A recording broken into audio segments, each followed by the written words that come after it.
ریکت میں سورہ حمد کے بعد سورہ یاسین پڑھے اور صبح کی طرح قنوت وغیرہ تشہد سلام پڑھ کے نماز مکمل کرے۔ نماز کے بعد جو سب سے اہم ہے جو پیغمبر اسلام نے فرمایا کہ انتخاب کیا ہونا چاہیے، ہمارا انتخاب کیا ہے؟ پیغمبر کی نگاہ میں انتخاب کیا ہے کہ جب تم رشتہ ازواج سے منسلک ہو یا اپنی لڑکی کی شادی کر رہے ہو یا لڑکے کی شادی کر رہے ہو تو معیار کیا ہونا چاہیے؟ ابتدا 2 رکعت نماز سے، اور جب نماز مکمل ہو جائے اور ہاتھوں کے دعا کے لیے ہاتھوں کو بلند کرنا تو دعا کرنا بسم اللہ الرحمن الرحیم اللہم ارزقنی زوجتن صالحتن۔ توجہ چاہیے، پہلی شرط یعنی یہ 6 شرطیں ایک زوجہ کر لا رہے ہیں۔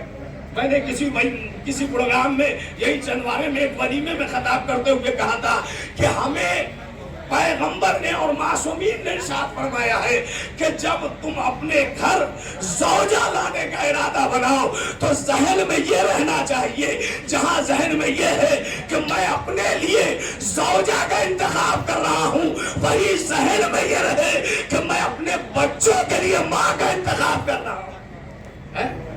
اور جیسا بچوں کی تربیت چاہتے ہو ویسا ماں کا انتخاب ہو، اور جیسا بچوں کی ماں کا انتخاب ہو ویسے ہی زوجہ کا انتخاب ہو۔ پیغمبر اسلام نے واضح طور سے بیان کیا کہ جب بھی ارادہ کرنا، 2 رکعت نماز پڑھنا، ہاتھوں کو بلند کرنا، کہنا اللہم ارزقنی زوجتن صالحتن۔ اے پروردگار، پہلی دعا کہ مجھے ایسی زوجہ عطا کر جو صالحہ ہو، میرے لیے نیک ہو، با کردار ہو، نقش قدم حضرت زہرا پہ چلنے والی ہو، ایسے لیے دعا کرنا اللہم ارزقنی زوجتن صالحتن۔ اے پروردگار، ہمیں زوجہ صالح عطا فرما، لیکن زوجہ صالح کے لیے ضروری ہے کہ خانوادہ بھی صالح ہو۔ انتخاب جہاں زوجہ کا کر رہے ہو، اپنے بچوں کے لیے زوجہ کا انتخاب کر رہے ہو تو یہ دیکھو کہ خانوادہ دیندار ہے کہ نہیں، باپ کیسا ہے اس کا اثر ہوتا ہے، لیکن باپ کے ساتھ ساتھ بچوں میں ماں کا بھی اثر ہوتا ہے۔ اگر اثر نہ ہوتا تو کبھی امیر کائنات مولائے متقیان علی ابن ابی طالب علیہ السلام نہ فرماتے اے بھائی عقیل ایسا خانوادہ چنو جہاں جس خانوادے میں میں عہد کروں تو اس خانوادے کی اس بچی کے شکم سے وہ بچہ پیدا ہو جو بہادر ہو سکے۔ علی کو کیا ضرورت تھی کہنے کی؟ علی خود بہادر تھے، علی خود شجاع تھے، علی خود فاتح خیبر تھے، علی خود فتح جنگوں کے فاتح تھے۔ کیا علی کافی نہیں تھا؟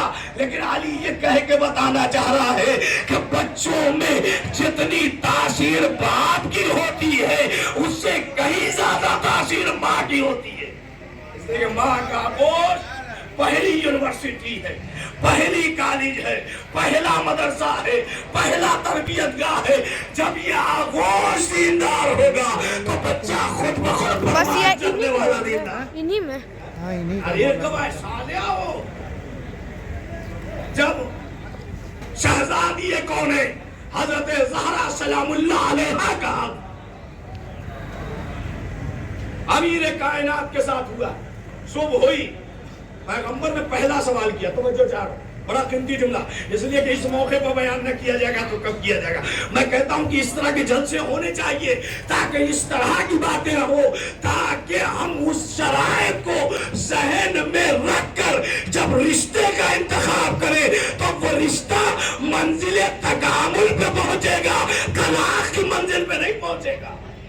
جب ہمارے ذہن میں یہ ہو زوجۃ صالحہ پہلی شو ہے، پیغمبر اسلام امیر کائنات یاد رکھے جس کی ایک ضربت ثقلین کی عبادت میں مانی ہے، اس کی عبادتوں کا کیا کہنا، اس کے سجدے کا کیا کہنا، اس کے رکوع کا کیا کہنا، اس کے تسبیح و تحلیل کا کیا کہنا۔ لیکن پیغمبر نے سوال کیا یا علی تم نے زہرا کو کیسا پایا؟ اللہ اکبر، اللہ اکبر۔ یا علی تم نے زہرا کو، ایک باپ ہے، باپ کائنات کا رسول ہے، بیٹی جنت کے خواتین کی سردار ہے، امام امیر کائنات ہے، مولائے متقیان ہے، لیکن کائنات کا رسول سوال کرتا ہے یا علی تم نے زہرا کو کیسا پایا؟ قسم خدا کی وہ علی جو امیر کائنات ہے، جو امام المتقین ہے، جس کی ایک ضربت ثقلین کی عبادت میں بھاری ہے، وہ علی کہتا ہے کہ میں زہرا کو اپنی عبادت میں اضافے کا سبب پا رہا ہوں۔ یہ ہے رشتے کا انتخاب، یہ ہے رشتے کا انتخاب۔ جب عورت صالحہ ہوگی تو یہ رشتہ قرب الہی کا سبب بنے گا، اگر صالحہ ہوگا، مومنہ ہوگی تو یہ قرب الہی کا سبب بنے گی۔ یہ پہلی شب ہو یا جو بھی ہو، یہ قربت الہی کا سبب۔ اور جلدی جلدی گزر جاؤں تو پہلی دعا اللہم ارزقنی زوجۃ صالحہ، اے پروردگار ہمیں جو رشتے کا انتخاب کرنے جا رہے ہیں اس میں جو زوجہ انتخاب کروں وہ صالحہ ہو۔ صالحہ کے لیے خاندان صالح ہونا چاہیے، اسٹیٹس نہ ملائے، اور فرمائے اسٹیٹس نہ ملائے۔ ہمارے یہاں مشکل یہ ہے کہ ہم اسٹیٹس ملانے میں، ظاہری شہرت دیکھنے میں، ظاہری جاہ و حشم دیکھنے میں وہ انتخاب کر جاتے ہیں کہ جو انتخاب ہمارے خانوادے کے لیے بھی رائے گاہ ہے، ہمارے رشتے کے لیے بھی ضائع۔ لہذا انتخاب صالحہ ہونا چاہیے۔ اے پروردگار ہم رشتے انتخاب کی منزل میں جا رہے ہیں، ہمارے لیے صالحہ زوجہ قرار دینا، ودودن جو محبت کرنے والی ہو۔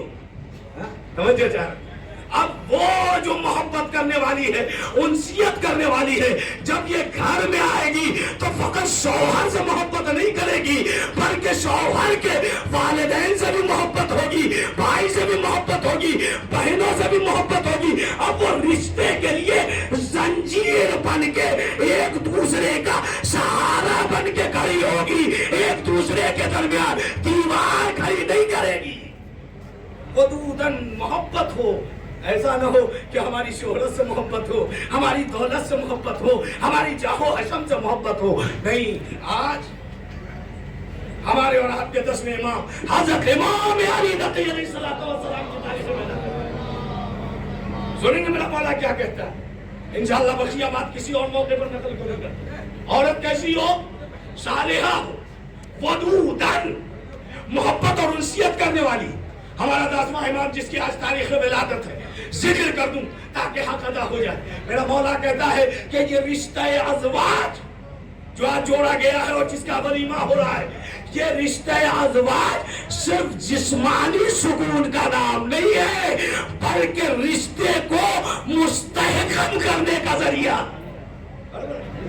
یہ میرا 10واں امام کہتا ہے رشتے کو مستحکم کا ذریعہ ہے۔ اور امام آگے بڑھ کے کہتے ہیں یہ رشتہ ازواج صرف جسمانی سکون کا نام نہیں ہے بلکہ رشتہ ازواج یہ صلہ رحمی کیا وہ پل ہے جس کے ذریعے سے دو بھٹکے ہوئے آپس میں جڑتے نظر آئے۔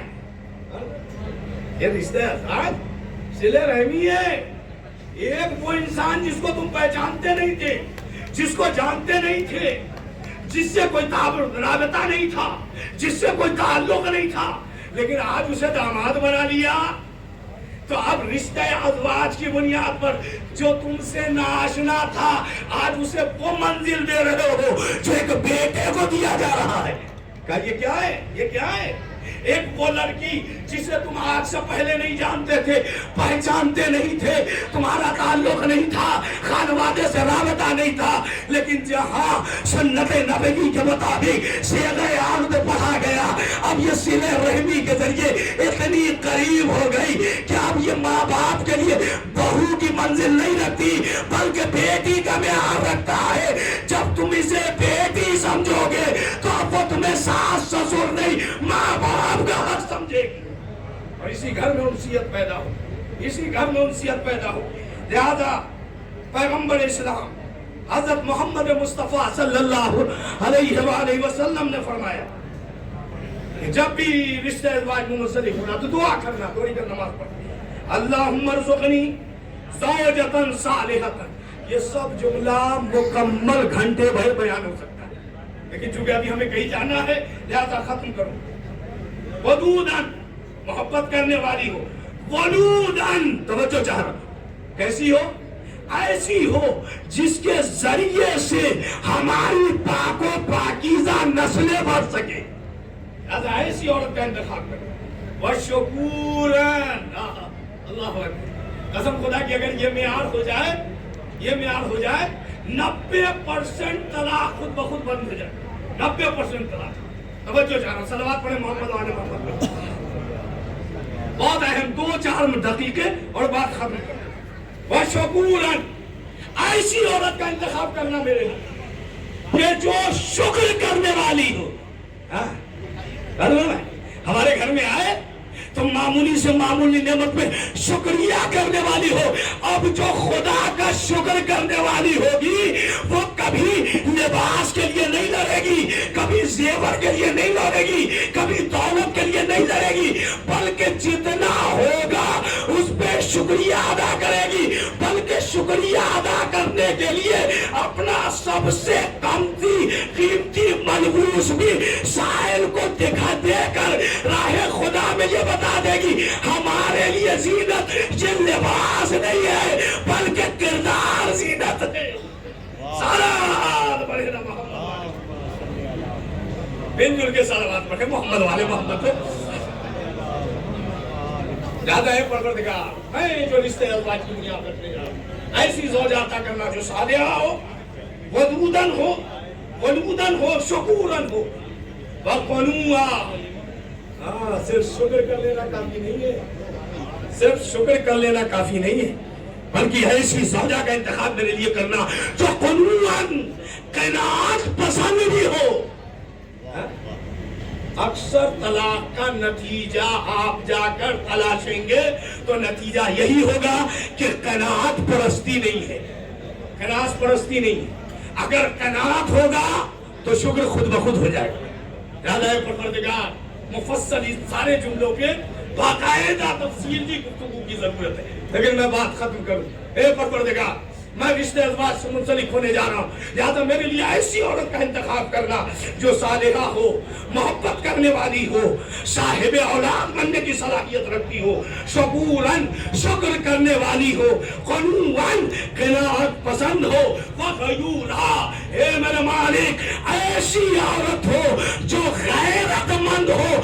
غیرت مند ہوگی تو وہ شوہر کی عزت چوراہے پہ نہیں لائے گی بلکہ بیٹھ کر کمرے کے اندر مسئلہ حل کرے گی۔ جو چوراہے پہ شوہر کو لے آئے، جو منظر عام پہ شوہر کو لے آئے، اس کا مطلب یہ ہے کہ وہ غیرت مند نہیں ہے۔ لہذا اے پروردگار، میرے لیے بارگاہ معبود میں یہی دعا ہے، اے میرے اللہ، یہ جانے والے دن کا واسطہ، یہ مبارک اور مسنون جشن